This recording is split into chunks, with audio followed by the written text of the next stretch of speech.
അവിടെ ചെറിയൊരു പീസ് വരും. ആ പീസ് നമുക്ക് ഇവിടുന്ന് അടിച്ചെടുത്ത് വെക്കാം. അണിച്ചിട്ടേക്ക് അടിക്കുന്ന കട്ടയ്ക്ക് വലിയ ഉണക്കില്ല, അതുകൊണ്ട് പെട്ടെന്ന് ഒടിഞ്ഞ് കിട്ടും.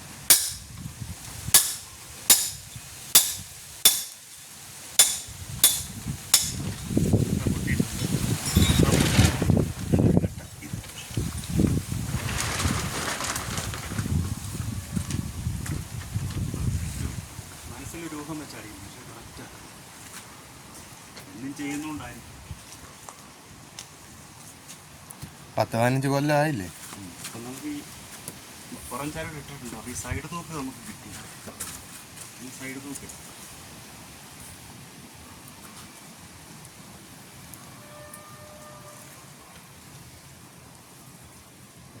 കട്ട മുട്ടിയെന്ന് പറഞ്ഞ് തൂക്കിട്ടാണ്. ഇത് തീർന്നാൽ പിന്നെ നമുക്ക് ഇങ്ങനെ കമ്പിയിടാം. എന്താ ഇടയ്ക്ക് ഗ്യാപ്പ് ഇട്ടേക്കണേ? ഇത് നമുക്ക് ഡിസൈൻ കൊടുക്കാനുള്ള പൈപ്പേൽ. ഇത് നമ്മൾ ടേപ്പെല്ലാം കഴിഞ്ഞിട്ട് അത് വെട്ടിക്കയറ്റി സ്ക്വയർ പൈപ്പില്ല, അത് വെട്ടിക്കയറ്റി. ഈ മുകളിൽ കാണുന്ന പോലെ അല്ലേ? ഇതിന്റെ മണ്ടയിൽ ഇനിയും പണിയുണ്ട്, അപ്പോൾ അത് ചെയ്യുമ്പോൾ കാണിച്ചു. അത് കഴിഞ്ഞുള്ള അതേല കിട്ടുന്നുണ്ട്. ആ പടുത കിടക്കുന്നുണ്ട്, പലകയൊക്കെ ഇരിക്കുന്നു.